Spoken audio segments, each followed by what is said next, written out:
England के अंदर खेला जाने वाला द 100 मेंस टूर्नामेंट 2026 का ये सीजन जहां पर 100 गेंदों का मैच होता है। एक पारी बेसिकली होती है जहां पर 100 गेंदों की दो पारी खेली जाएगी, तो एक तरीके का टी20 गेम ही है जहां पर 120 गेंदों का पूरा मैच होता है एक इनिंग का। लेकिन यहां पर वही जो है 100 गेंदों का मैच होता है। लेकिन यहां पर एक बात जो आपको ध्यान में रखनी है कि जो ओवर्स होंगे तेज गेंदबाजों के या स्पिनर्स के, वो यहाँ पर जैसे चूंकि 120 गेंदों की जहां पर 100 गेंदों का मैच हो रहा है, तो वहीं पर 6 गेंदों की जगह पर 5 गेंदों का यहाँ पर पूरा ओवर होता है। और एक बॉलर यहाँ पर लगातार 10 गेंदें भी कर सकता है, यानी कि 2 ओवर यहाँ पर करता हुआ दिखाई पड़ सकता है। और बाकी सारे जो रूल्स होते हैं कि 4 ओवर कोई गेंदबाज करेगा 5-5 गेंदों की, वो काफी हद तक सिमिलर होती है। और 4-4 प्लेयर्स जो होते हैं फॉरेन वाले, वो किसी भी एक टीम के प्लेइंग 11 में खेलते हुए दिखाई पड़ सकते हैं। तो ये थोड़ा सा फॉर्मेट को समझ लेने के बाद आज के इस पहले मैच की बात करें जो एमआई लंदन और सनराइजर्स लीड्स के बीच में खेला जाएगा। चूंकि यहाँ पर आईपीएल की टीमें भी घुस चुकी हैं, तो एमआई लंदन की जो टीम है पहले ओवल इनविंसिबल के नाम से जानी जाती थी, अब ये टीम एमआई लंदन के नाम से खेलेगी। जबकि वहीं पर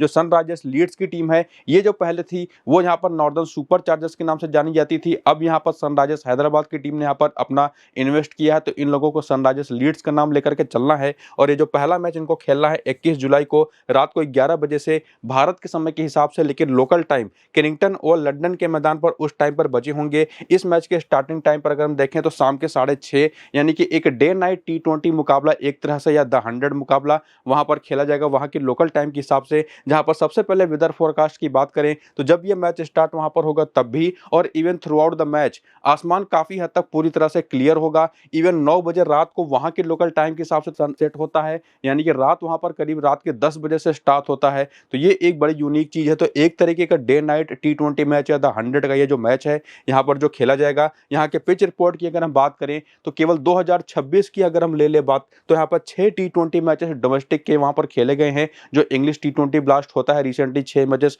वहां पर जो खेले गए, उसमें जो एवरेज स्कोर रहा है वो पहली इनिंग का 162 रन का रहा है, जहां पर ऑन एन एवरेज 8 विकेटें गिरी हैं हर एक पहली इनिंग के अंदर। जहां पर जनरली बैटिंग कंडीशंस तो वैसे बहुत अच्छी होती हैं, लेकिन अगर आसमान पर बादल होते हैं, ओवरकास्ट कंडीशन होता है, तब वहां पर स्कोर्स काफी हद तक 150 के नीचे ही बनते हैं पहली इनिंग में, वरना वहां पर 200 प्लस के भी स्कोर बनते हैं। और ये पिछले 6 मैचेस में ऐसा हुआ भी है। और आज चूंकि आसमान काफी हद तक साफ होने वाला है, और इस 100 गेंद के मैच में आप मिनिमम से मिनिमम 150-160 रन भी बनते हुए देख सकते हैं। और वहां पर जो पावर प्ले की बात आती है, तो उन्हीं पिछले 6 टी20 मैचेस में पहली इनिंग का जो पावर प्ले गया है, वहां पर ऑन एन एवरेज 51 रन बने हैं पिछले 6 मैचेस में, जो कि ये भी दिखाता है कि रन शुरुआत में भी यहां पर काफी अच्छे बनते ही बनते हैं। और पिछले 6 मैच में 8 विकेटें पहली इनिंग के पावर प्ले में गिरी हैं। और यहां से यह भी क्लियर हो जाता है कि बहुत ज्यादा फॉल ऑफ विकेट या तेज गेंदबाजों को जो मदद होती है शुरुआती ओवर्स में स्पेसिफिकली पहली इनिंग में यहां पर मिलती नहीं। लेकिन सेकंड इनिंग में वहीं पर पावर प्ले देखें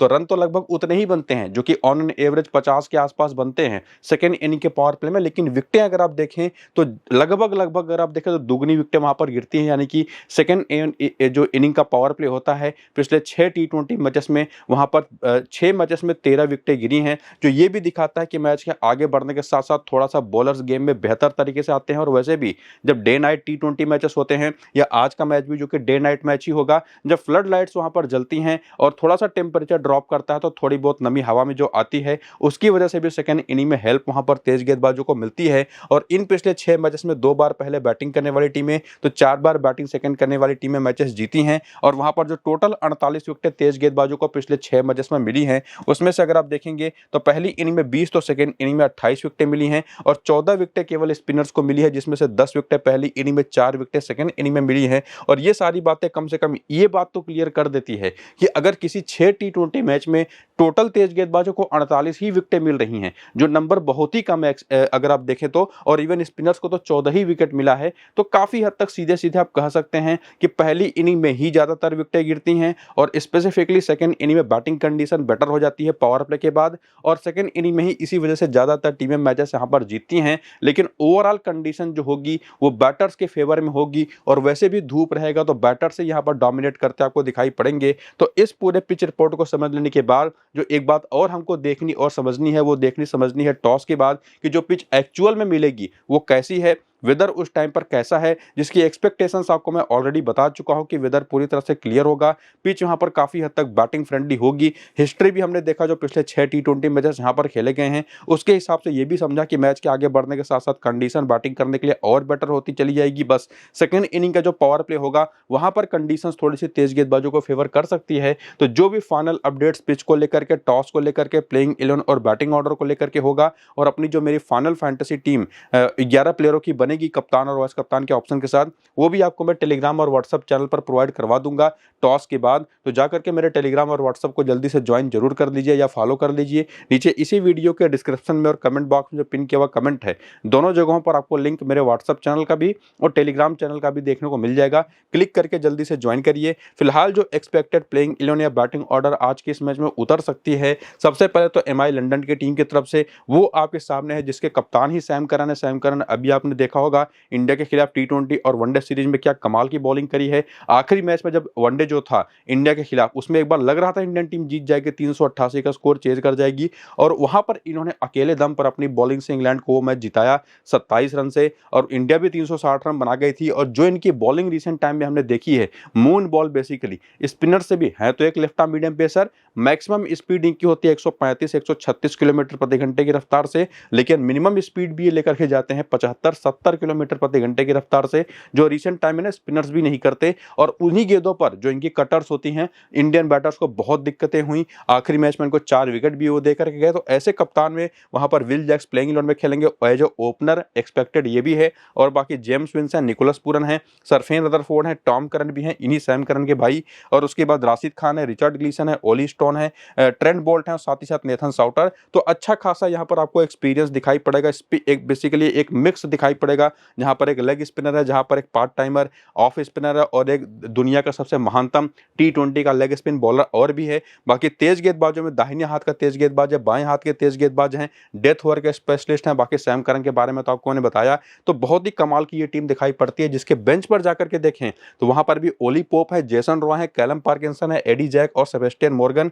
ये 2 युवा खिलाड़ी हैं जो वाइल्ड कार्ड एंट्री होते हैं इन 100 की टीमों में। वो आपको शायद ही प्लेइंग 11 में खेलते दिखाई पड़े, लेकिन फिर भी नाम आप इनके देखते चलिए। और बाकी जो पूरा स्क्वाड है, उसका करियर अगर आप देखना चाहें तो वो भी आपके सामने है टी20 या शॉर्टर फॉर्मेट का, जिसमें आप देखेंगे कि क्या एक्सपीरियंस है, कितने मैचेस खेले हैं, कितने रन बनाए हैं, कितना बैटिंग एवरेज रहा है, वो सब कुछ आपके सामने आपको देखने को मिल जाएगा। और इसको देखने के बाद वीडियो को रोक करके आप एक्सपीरियंस चेक कर लीजिएगा हर एक प्लेयर का। हम यहाँ पर आ चुके हैं रिसेंट फॉर्म की तरफ, जहां से एक्चुअल हम डिसाइड करते हैं कि कौन से प्लेयर, एक तो ये समझने में हमको मदद मिलेगी कि बेहतर फॉर्म में है, और उसको समझते हुए ये भी हम देख पाएंगे कि किसको अपनी टीम में लेकर के जाना है। जहां पर शुरुआत अगर आप करें विल जैक्स, तो रिसेंटली इंग्लैंड के लिए ये ज्यादातर चाहे टी20 फॉर्मेट हो चाहे वनडे फॉर्मेट हो, नीचे नंबर 6-7 पर बैटिंग करते हैं, बॉलिंग अच्छी खासी करते हैं अपनी ऑफ स्पिन, और इसी वजह से ज्यादा रन आपको देखने को नहीं मिलेंगे। फिर भी 30 रन, 20 रन, 7 नाबाद, 14-9 रन की पारियां खेली हैं। और एक्चुअली मैं कह सकता हूं कि बैटिंग फॉर्म इनका ठीक ठाक है, और इवन बॉलिंग तो लगातार कर ही रहे हैं। तो ओवरऑल एक बहुत अच्छे पैकेज बन जाते हैं एज ए प्लेयर आपकी फैंटेसी टीम में आने के लिए। और उसके बाद आते हैं जेम्स विंस, जो कि एक राइट हैंडेड बैटर हैं। ये भी रिसेंट टाइम में देखा तो कंसिस्टेंसी का थोड़ा सा इशू है, लेकिन ठीक ठाक से फॉर्म में, लास्ट के 3 मैच में 1 सेंचुरी है, 1 हाफ सेंचुरी है, तो ये भी ट्राई किए जा सकने वाले ऑप्शन हैं। और बाकी निकोलस पूरन, जो बहुत ही लंबे समय से आउट ऑफ फॉर्म रहे थे, पूरा आईपीएल इनका खराब गया, उसके बाद भी जितने मैचेस खेले खराब गया, लेकिन फिर आखिरी में आकर के जो एमएलसी टूर्नामेंट अभी खत्म हुआ है, मेजर लीग क्रिकेट जो अमेरिका में होता है, वहां पर इन्होंने लास्ट के 2 मैच में एक 86 रन की पारी खेली, 106 रन की एक पारी खेली। हालांकि वहां पर पिचेस बहुत ही कमाल की बैटिंग फ्रेंडली होती है, जो कि यहां पर भी देखने को मिल सकती है। तो उसको देखते हुए काफी बढ़िया फॉर्म में ये प्लेयर अब आ चुके हैं, जिनको आप पिक कर सकते हैं। बाकी सैम करन के बारे में अभी आपको मैंने काफी इनके कसीदे गढ़े पीछे इंडिया के खिलाफ खेले गए मैचेस में, तो इनको लेकर के ज्यादा डिस्कस करने की जरूरत है नहीं। और एक्चुअली इन्होंने बल्ले और गेंद से रिसेंट टाइम में काफी कमाल की परफॉर्मेंसेस दी हैं। बाकी रदरफोर्ड, जो कि वेस्ट इंडीज के लिए भी उतना ज्यादा बेहतर कंसिस्टेंसी के साथ रन तो नहीं बना पाए हैं, लेकिन चूंकि वहां पर भी ये बैटिंग करने काफी नीचे आते हैं, तो उस हिसाब से देखेंगे तो एक लोअर ऑर्डर बैटर के तौर पर बहुत अच्छे ट्रम्प ऑप्शन बन सकते हैं।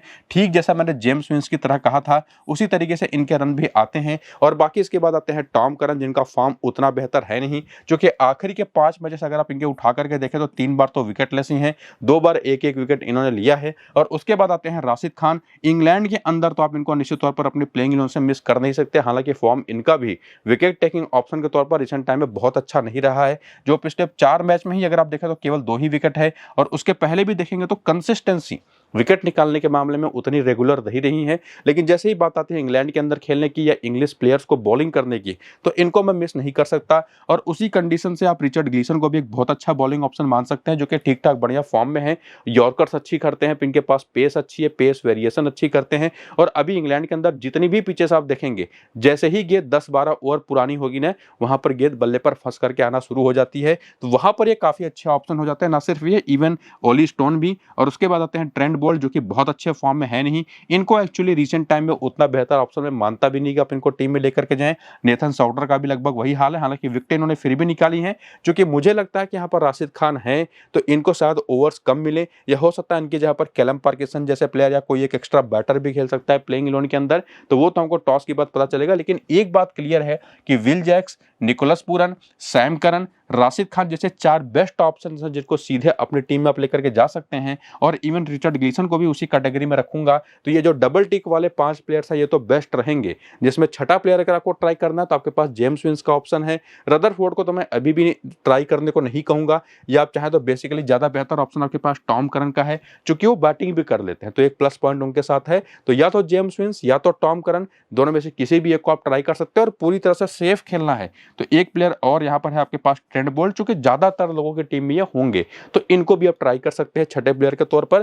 तो 5 जो बेस्ट ऑप्शन है उनके बारे में बता दिया, बाकी जो डिफरेंशियल हो सकते हैं उनके बारे में समझा दिया। लेकिन उन डिफरेंशियल में से भी कौन सबसे बेस्ट होगा उसको समझने के लिए, चूंकि जो बेहतर सेफ ऑप्शन है 5, उनके अब आंकड़े अगर आप देखना चाहें तो देख सकते हैं। जिसमें विल जैक्स के आंकड़े हेड टू हेड में अच्छे हैं नहीं। पहले जो सनराइजर्स लीड्स की टीम थी, आपको मैं शुरू में ही बता चुका हूं, वो दूसरे नाम से जानी जाती थी। और उस नाम से जब वो टीम खेलती थी तो उसके खिलाफ ये 4 मैचेस खेल करके 75 रन बना पाए हैं, केवल एक ही विकेट ले पाए हैं। हालांकि इस नंबर को मैं फिलहाल अभी रिसेंट टाइम के लिए उतना बेटर ऑप्शन नहीं मानूंगा। लेकिन जेम्स विंस के नंबर अगर आप देखें तो हेल्प मिलेगा कि अच्छा ये खेले नहीं है सामने वाली टीम के खिलाफ कभी। और सैम करन के नंबर्स आप देख लीजिए, जो कि बहुत अच्छे हैं। टॉम करन के भी नंबर्स ठीक ठाक हैं जब बैटर बॉलर मिला करके। रिचर्ड ग्लीसन के भी 2 मैच में एक ही विकेट है। ओली स्टोन के 1 मैच में कोई विकेट नहीं है। बोल्ट के 1 मैच में 1 विकेट है। साउटर के 3 मैच में 2 विकेट है। बेंच पर से ओली पोप है, जो कि अगर प्लेइंग 11 में खेलते तो एक बेटर ऑप्शन दिखाई पड़ रहे हैं छठे प्लेयर के तौर पर, जिनको आप ट्राई कर सकते हैं। और बाकी वेन्यू के नंबर्स देखें तो कैरिंगटन और लंदन के इस मैदान पर विल जैक्स के 4 बजे 82 रन, और मोस्टली इंग्लैंड के लिए ही ये यहाँ पर खेले हैं, जहां पर ज्यादा बैटिंग इनकी आती नहीं, विकेट भी एक भी नहीं है। और बाकी जेम्स विंस के 5 मैच में 123 रन है, 24 का एवरेज है। निकोलस पूरन का 29 का बैटिंग एवरेज है 28 मैचेस में, अच्छा एक्सपीरियंस यहाँ पर खेलने का है। बाकी सैम करन के 4 मैच में 13 रन है, 2 विकेट है। रदरफोर्ड के 9 मैच में 172 रन है, 21 का एवरेज है। राशिद खान के नंबर यहाँ पर अच्छे हैं। जेसन रॉय का नंबर ठीक ठाक यहाँ पर है। और उसके बाद प्लेयर बैटल देखें तो इंग्लिश बैटर्स के खिलाफ स्पिनर्स तो हमेशा काम आते हैं, ये सभी को पता होगा। तो यहाँ पर इनकी जो वीकनेसेस किसी स्पेसिफिक बॉलिंग टाइप, जैसे विल जैक्स की बात करें तो लेग स्पिन पर 433 गेंद पर 602 रन बना करके 24 बार आउट हुए हैं। और इसके अलावा लेफ्ट आर्म फास्ट पर भी 407 गेंद पर 689 रन बना करके 34 बार आउट हुए हैं। तो ये तो 2 इनकी प्रॉपर कमजोरी है बाकी टाइप ऑफ बॉलिंग के मुकाबले। और बाकी बेनी हवेल पर भी ये 11 गेंद पर 12 रन बना करके 1 बार आउट हो चुके हैं। और बाकी जेम्स विंस, नेथन एलिस पर 1 बार, लेकिन फिर भी ठीक ठाक रन बना करके। बेनी हवेल पर 5 बार केवल 80 रन बना करके। और लेफ्ट आर्म ऑर्थोडॉक्स बॉलिंग पर भी ये फंसते हैं। और बाकी निकोलस पूरन भी नेथन एलिस पर 2 बार 9 गेंद पर केवल 2 रन बना करके। और बाकी लेफ्ट आर्म फास्ट बॉलिंग पर थोड़ा बहुत ये भी फंसते हैं, हालांकि फिर भी 28 का एवरेज है, जो कि निश्चित तौर पर बाकी टाइप ऑफ बॉलिंग में से उसके खिलाफ सबसे खराब इनके आंकड़े लेफ्ट आर्म फास्ट बॉलिंग के खिलाफ है। और बाकी उसी तरह से सैम करन, रदरफोर्ड और टॉम करन के भी नंबर्स एज ए बैटर किस टाइप ऑफ बॉलिंग के खिलाफ इनकी कमजोरियां रही हैं, जिसमें चाहे वो लेग स्पिन हो, चाहे बाएं हाथ की तेज गेंदबाजी हो, even left arm Orthodox bowling हो, वो तो गेम में आएगी ही आएगी इन पूरी की पूरी टीम के खिलाफ। और नेथन एलिस को आप बार बार देखेंगे। मैटी पॉट्स भी यहाँ पर आपको दिखाई पड़ जाएंगे, जो कि बहुत ही बढ़िया तेज गेंदबाजी ऑप्शन है, जिनको आप सीधे टीम में लेकर के जा सकते हैं। तो ये देख लेने के बाद कि कौन से 5 बेस्ट प्लेयर्स होंगे, उसके अलावा कौन से डिफरेंशियल प्लेयर हो सकते हैं उस सामने एमआई लंदन की टीम की तरफ से, और उन सारे बैटर्स की क्या कमजोरियां हैं, बॉलर्स कौन से बेस्ट हैं, वो सब कुछ जान लेने के बाद अब हम आएंगे दूसरी टीम, जो कि है सनराइजर्स लीड्स की, जिनकी तरफ से रयान रिकल्टन और Mitchell Marsh most probably left hand और राइट हैंड कॉम्बिनेशन के साथ ओपन करते दिखाई पड़ेंगे। और उसके बाद आएंगे हैरी ब्रूक, उसके बाद आएंगे डैन लॉरेंस हैं, टॉम एल्सॉप हैं, बेनी हॉवेल हैं, जो कि एक बहुत अच्छे ऑलराउंडर हैं, बॉलिंग ऑलराउंडर बेसिकली। बाकी ब्रायडन कार्स हैं, रिसेंट टाइम में ये थोड़ा सा अनफिट रहे थे और फिर इंग्लैंड की टीम में भी शामिल किया गया अभी लास्ट के 2 वनडे मैचेस के लिए, तो फिट तो हो चुके हैं और पूरी उम्मीद है कि खेलेंगे भी। बाकी लियम पैटरसन व्हाइट है, जो कि लेफ्ट आर्म ऑर्थोडॉक्स बॉलर हैं, बैटिंग भी ठीक ठाक कर लेते हैं। बाकी नेथन एलिस हैं, मैटी पॉट्स हैं, अबरार अहमद, सभी को पता होगा कितना विवाद इंडिया में हुआ है इनको लेकर के जब सनराइजर्स की टीम ने इनको बाई किया था। और बाकी इसके अलावा जो बेंच है जहां पर जैक क्रॉली भी है, रीस टोपली भी है, एडवर्ड बर्नार्ड भी है, टॉम लॉस, चार्ली एलिसन और मैट रिव्स, और ये दोनों प्लेयर बेसिकली वही वाइल्ड कार्ड एंट्री हैं। और बाकी 4 प्लेयर देखेंगे तो इसमें से रीस टोपली और जैक क्रॉली, 2 बड़े नाम आपको दिखाई पड़ेंगे, स्पेसिफिकली रीस टोपली की मैं बात कर रहा हूं। और बाकी करियर के आंकड़े ठीक उसी तरह से आपको देखने हैं तो वीडियो को रोक करके देख लीजिएगा। जैसे खास करके चार्ली एलिसन, मैट रेविस के बारे में जानकारी आपको यहां से मिल जाएगी कि मैट रेविस कितने बढ़िया ऑलराउंडर हैं, जब बैटर है जब बॉलर, दोनों तरह से योगदान देते हैं। और बाकी प्लेयर्स का भी T20 क्रिकेट में मिलाकर के एक्सपीरियंस कैसा रहा है इस तरीके के फॉर्मेट में, वो भी यहाँ पर देख सकते हैं। और उसके बाद देख सकते हैं यहाँ पर रिसेंट फॉर्म, जहां से आपको एक्चुअल पता चलेगा कि कौन से बेस्ट प्लेयर हैं जो रिसेंट टाइम में बढ़िया खेल रहे हैं। तो मिचेल मार्श, इनका फॉर्म तो बढ़िया लगा ही है, आईपीएल बहुत अच्छा खेल करके आए, उसके बाद गए मेजर लीग क्रिकेट में बहुत बढ़िया बैटिंग करी। और बाकी रियान रिकेल्टन का फॉर्म थोड़ा सा निश्चित तौर पर ऊपर नीचे रहा है, थोड़ा कंसिस्टेंसी को लेकर के इनसा इश्यू रिसेंट टाइम में रहा है, लेकिन जैसे बैटिंग पिच मिलने की संभावना यहाँ पर है तो मेरे हिसाब से एक बहुत अच्छे ऑप्शन ही होंगे। और उसके अलावा कप्तान हैरी ब्रूक, जो इंग्लैंड के कप्तान है, एक्चुअली इन्होंने वनडे सीरीज, T20 सीरीज तो इंडिया के खिलाफ बहुत अच्छी खेली, लेकिन फिर वनडे सीरीज में आकर के कुछ खास कमाल कर नहीं पाए। ये इनके साथ एक दिक्कत रही, जो इनका बैटिंग स्टाइल है वो T20 क्रिकेट को सूट करता भी है और निश्चित तौर पर 100 टूर्नामेंट है तो यहाँ पर भी एक ऐसे प्लेयर है जिनको आप ट्राई कर सकते हैं, हालांकि सेफ तो नहीं है। और उसके बाद आते हैं डैन लॉरेंस, जो एक्चुअली बैटिंग बॉलिंग दोनों करते हैं, राइट हैंडेड बैटर है, ऑफ स्पिन बॉलर हैं। फॉर्म अगर आप इनका देखें तो काफी ठीक ठाक सा ऑलराउंड परफॉर्मेंस रहा है, तो एक ट्रम्प ऑप्शन हो सकते हैं जिनको आप ट्राई कर सकते हैं। और उसके बाद आते हैं टॉम एल्सॉप, बेनी हॉवेल के बारे में, टॉम एल्सॉप के बारे में अगर आप रिसेंट फॉर्म देखें तो टॉम एल्सॉप एक अच्छा फिनिशर है, जिसको मैं तो अपनी टीम में, स्मॉल लीग की टीम में खास करके पिक नहीं करूंगा, लेकिन बेनी हॉवेल एक बहुत अच्छे ऑप्शन होंगे एक right hand medium pace bowler के तौर पर। बहुत ज्यादा विकेटें नहीं निकाली हैं, लेकिन ओवरऑल जो प्लेयर बैटल में आपने पीछे देखा कि सामने वाली टीम के बैटर्स को जितना इन्होंने परेशान किया है एक्चुअली में, उसके हिसाब से एक बहुत अच्छा ऑप्शन मेरे बेसिस बन जाएंगे। और चूंकि बैटिंग में भी इनके उतना कॉन्फिडेंस दिखाई नहीं पड़ता तो इनकी बैटिंग भी काम आ सकती है। और वही सेम चीज अप्लाई होगी यहाँ पर ब्राइडन कार्ड्स को भी लेकर के, जो बॉलिंग तो काफी तगड़ी करते ही करते हैं, उनसे बेटर बॉलर हैं बेनी हॉवेल से, लेकिन बैटिंग में भी आप इन पर भरोसा कर सकते हैं। और उसके बाद आते हैं लियम पैटरसन व्हाइट, जो कि बहुत अच्छे फॉर्म में, लास्ट के 2 मैच में नहीं रहे हैं लेकिन उसके पहले लगातार विकेटें निकाली हैं। एक चीज आपने पीछे प्लेयर बैटल में देखी थी कि सामने जो टीम है MI लंदन की, लेफ्ट आर्म ऑर्थोडॉक्स बॉलरों पर उनके बैटर्स फंसते हैं, तो ये भी एक ट्रम्प प्लेयर है। लेकिन सेफ्टी की जब बात आती है तो मेरे हिसाब से नेथन एलिस और अबरार अहमद ज्यादा बेटर प्लेयर हैं जिनको आप सीधे अपनी टीम में लेकर के जाना चाहेंगे, जिसमें मैटी पॉट्स भी एक ऑप्शन है। तो बेसिकली अगर आप डबल टिप वाले प्लेयर देखें तो 2, 2, 4 और 1, 5 प्लेयर, तो आपको यहां से भी 5 सबसे सेफ जो हैं वो मिल जाते हैं। उनके अलावा जो बाकी सारे प्लेयर्स हैं वो डिफरेंशियल है, जिसमें से बेस्ट ऑप्शन जिनको आप पिक करना चाहें तो हैरी ब्रूक या रियान रिकेल्टन में से कोई एक, और बाकी नीचे बॉलिंग में कोई ले जाना चाहे तो अगर एक्स्ट्रा बॉलर तो मैटी पॉट्स, खास करके अगर पहली इनिंग की बॉलिंग है, सेकेंड इनिंग की बॉलिंग में नहीं, वो आप यहाँ पर ट्राई कर सकते हैं। तो 5 सबसे सेफ प्लेयर, बाकी सारे जो डिफरेंशियल प्लेयर्स थे उनको जान लेने के बाद अगर आपको हेड टू हेड के आंकड़े भी देखने हैं तो देख सकते हैं, जिसमें बेनी हॉवेल के नंबर है, ब्राइडन कार्ड्स के नंबर है, टॉम एल्सॉप का है, डैन लॉरेंस के आंकड़े बहुत खराब है। सामने वाली टीम जब खेलती थी ऑल इनविंसिबल के नाम से तो उसके खिलाफ 7 मैच केवल 136 रन, कोई विकेट नहीं है। ब्रूक के नंबर अच्छे हैं, नेथन एलिस के नंबर अच्छे होने ही थे, मैटी पॉट्स के भी 3 मैच में 4 विकेटें हैं। और बाकी प्लेयरों में यहाँ पर बेंच पर टॉम लॉस हैं, अगर खेलते हैं तो एक अच्छा ऑप्शन हो सकते हैं। और उसके बाद वेन्यू के नंबर्स देखें तो इस मैदान पर हालांकि रीस टोपली तो कुछ खास नहीं कर पाया, लेकिन नेथन एलिस की 1 मैच पर 2 विकेट है, बेनी हॉवेल के आंकड़े बहुत खराब है, हैरी ब्रूक के भी खराब है, इवन मिचेल मार्श के भी खराब है। और उसके बाद प्लेयर बैटल देखें तो फिर से वही बात आएगी कि स्पिन के खिलाफ, स्पेसिफिकली लेग स्पिन के खिलाफ तो फंसते ही है सारे के सारे बैटर्स जो फिलहाल सनराइजर्स लीड्स की टीम में हैं। और सामने लेग स्पिनर है कौन, राशिद खान है और नेथन साउटर है, तो राशिद खान को तो आप भूल नहीं सकते वैसे भी। और बाकी रिचर्ड ग्लीसन, ट्रेंट बोल्ट, उनका नाम आपको दिखाई पड़ेगा सैम करन के साथ बार बार सारे प्लेयर बैटल के आंकड़े में। जितना भी आपके सामने यहाँ पर डेटा लिखा हुआ है उस सबको रोक करके आप आराम से वीडियो देख सकते हैं। और ये तो कम से कम आप समझ सकते हैं कि दोनों टीमों की तरफ से कौन कौन से 5 बेस्ट प्लेयर थे, वो मैंने आपको क्लियर कट बता रखा है। और वो 10 प्लेयर आपकी टीम में 100% होने चाहिए। उन्हीं में से किसी को, जैसे विल जैक्स के आंकड़े जो कि हेड टू हेड पर और वेन्यू पर बहुत अच्छे थे नहीं, तो उसको ड्रॉप करके कोई डिफरेंशियल प्लेयर ट्राई कर सकते हो, उसी टीम का या सामने वाली टीम का भी। तो उस तरह से अपने प्लेयर रोटेट करके बाकी कौन से डिफरेंशियल प्लेयर्स दोनों टीमों में हैं और उन डिफरेंशियल में से भी कौन से बेस्ट हैं, सब कुछ आपको मैंने वीडियो के दौरान बताया, समझाया है। और ये भी पिच रिपोर्ट में दिखाया है कि सेकंड इनिंग के बॉलर्स के लिए उतने मौके शायद ना बने मिडिल ओवर्स में और डेथ ओवर में जाकर के, तो ये भी आपको ध्यान में रखना है। तो इस पूरे वीडियो एनालिसिस के बेसिस पर आज के इस मैच के जो भी हमारी फाइनल टीम बनेगी वो तो टॉस के बाद ही बन पाएगी, सारी कंडीशंस देखने के बाद, पिच को देख लेने के बाद। तो अपनी मैं final team, pitch report, toss का अपडेट आपको मैं टेलीग्राम और व्हाट्सअप चैनल पर टॉस के बाद देने वाला हूं, तो जा करके दोनों को ज्वाइन करिए। लिंक आपको इसी वीडियो के डिस्क्रिप्शन में और कमेंट बॉक्स में जो पिन किया हुआ कमेंट है वहां पर देखने को मिल जाएगा। बाकी वीडियो शुरू से अंत तक आपको पूरा जरूर देखना है। इस वीडियो को यहीं पर फिलहाल करेंगे खत्म, चलते हैं, नमस्कार।